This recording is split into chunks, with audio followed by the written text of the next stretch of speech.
آفرین کو جهان آفرید، زمین و زمان مکان آفرید. که آرام از او است و همکار از او، هم آغاز از او است و انجام از او. سپهر و زمان و زمین آن اوست، کم و بیش و گیتی به فرمان اوست. زی خاشاک ناچیز تا عرش راست، سراسر به هستی او برگواست.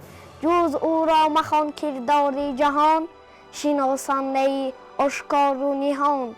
وز او بر روانی محمد درود، به یارانش به هر یک برفزود.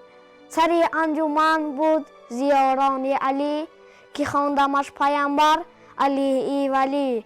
همه پاک بودند و پرهیزگار، سخنهای او برگذشت از شمار.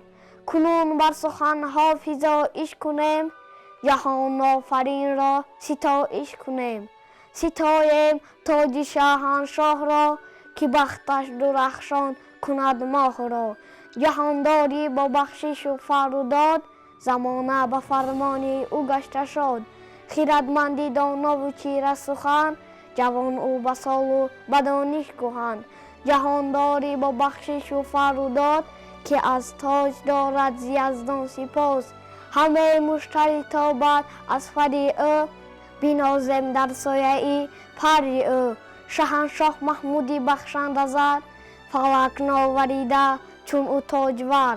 و بزم آفتاب را خروشان کند، چو بزم آیدش گوهر افشان کند. چو خشم آورد کوه ریزان کند، سپهر از بر خاک لرزان کند. پدر بر پدر شهریار از شاه، بنازد بد گوسفند خور و ماه.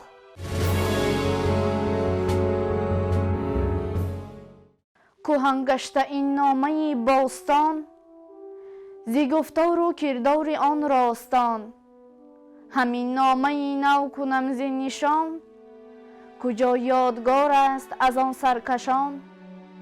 بود 26 بار پیور هزار، سخنهای شایسته غمگسار.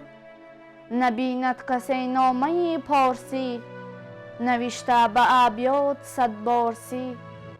اگر باز جویی از او بیت بد، همانا که کم باشد از 500. چون این شهریاری و بخشنده، به گیتی ز شاهان درخشنده. نکرد اندر این داستان ها نگاه، ز بدگو و بخت بد آمد گناه. حسد برد بدگوی در کار من، تبه شد بر شاه بازار من. چو سالار شاه این سخنهای نغز، بخواند ببیند به پاکیزه مغز. ز گنجش من در شوم شادمان، کز او دور بادا بدی بدگمان. وز آن پس کند یاد بر شهریار، مگر تخم رنجی من آید به بار.